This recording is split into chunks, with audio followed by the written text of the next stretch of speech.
Well, hello fellas. Now I've cracked some beer open 'cause it's a weekend. And it's given me the courage to tell you that I was talking to a couple of Femons the other day. These were kinda youngish Femons, but not real young. And talking to them I know was taking a chance, but I went ahead anyway. And I just asked the question like you do, why do you feel you're so entitled?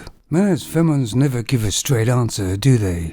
But at first I got the impression it was because they can have a baby.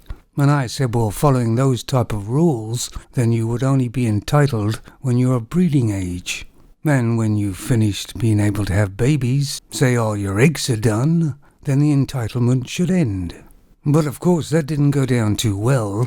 Then we discussed a few other things, but basically I got the impression that Femons just think they're entitled right from birth till the day they die, whether they have a baby or not.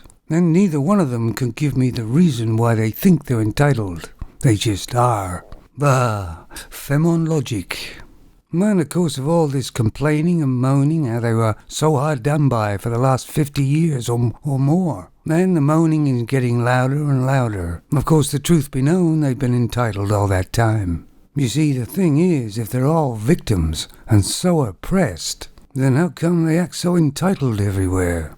You can't have it both ways, although Femons think they can. All throughout time, Femons have never been happy, never been satisfied. They've always wanted more. And the truth is, they'll never be satisfied. And because lots of men aren't bothering with these entitled Femons, they're marrying themselves. And you'd think with a person that's so selfish and thinks so much of themselves, marrying themselves would be just wonderful. But even those ones aren't really happy and complaining as well. For those men out there who try to appease their Femons and their wants, you will never be able to, because it will never be enough. And if you think about it, the Western women have mostly got everything they wanted.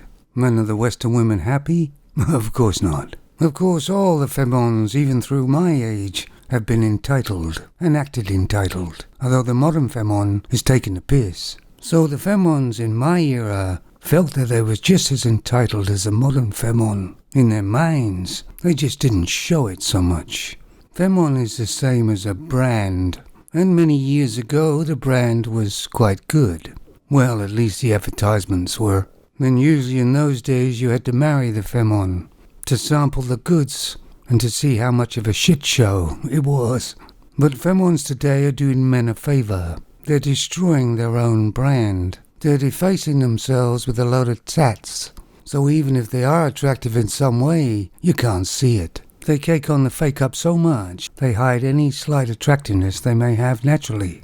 And of course there's nothing more attractive to a man than seeing a cow with a ring in it, a Femon with a ring in its nose.